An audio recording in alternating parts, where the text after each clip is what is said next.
First, I think just the idea of taking convolution and using it in a weird and creative manner. So not your kind of typical piece of sampling equipment. And so we talked at length about this and different ways of doing it, and we came up with this idea of using a beat as a convolution IR, and then various different sound sources going through that. And it went to 2 to 3 to 4 to the point that we had 12 different convolutions going. And it's all been quite amazing process. We've worked out a way where we can now dynamically control each of the convolutions as well. So you can adapt and control these, and that's the first time I think we've come across this kind of technology. It's a standalone plugin that we're working, will be available in all major DAWs.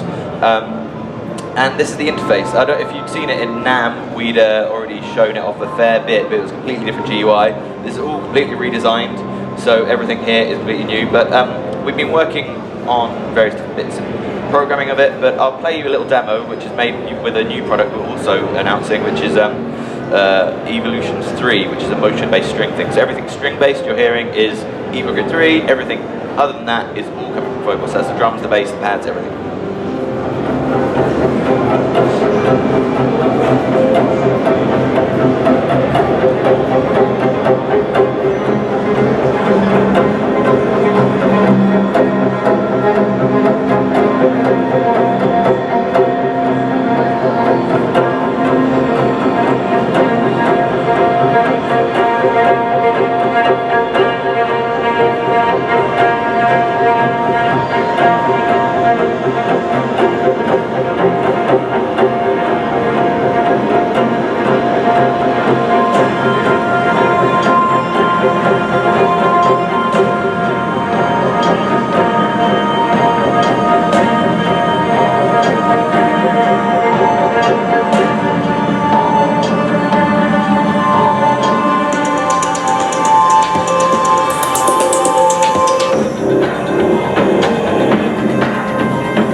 So that's the demo there.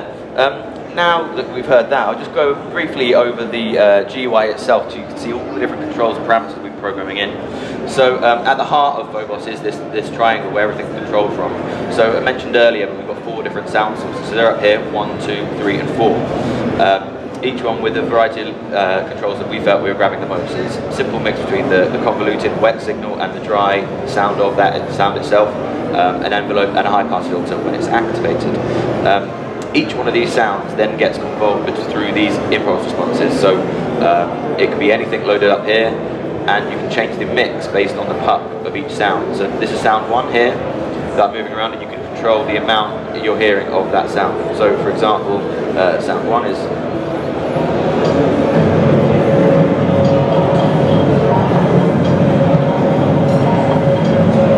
hear the amount of the convolution changing there slightly, long release on the end as well.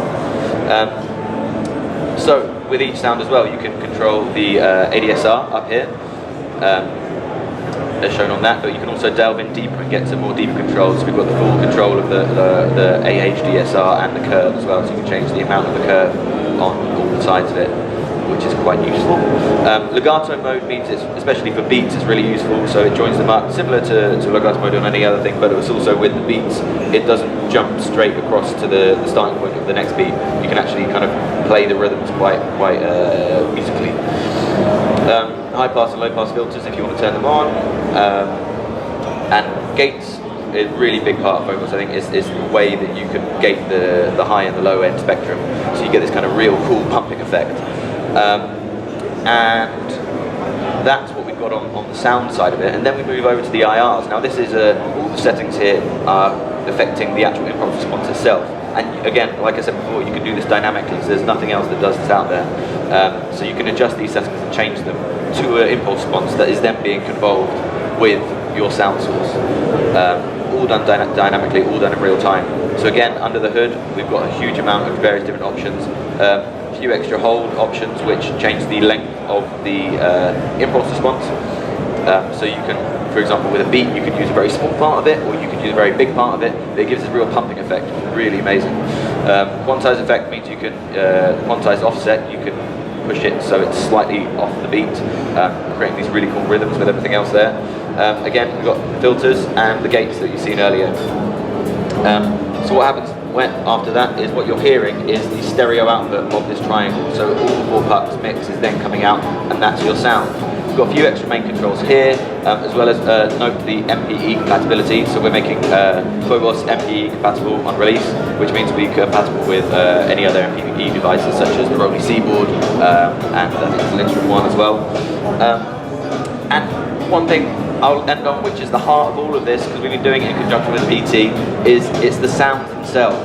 Like we've got over 3,000 different synth sounds, different lead sounds, and nearly 1,000 loops themselves. Every single one has been crafted by BT himself. So they're his style, his kind of touch, and it's just BT all over, and that's what makes his library great. Is it's not just a kind of stock collection of sounds. It is made by a award-winning producer.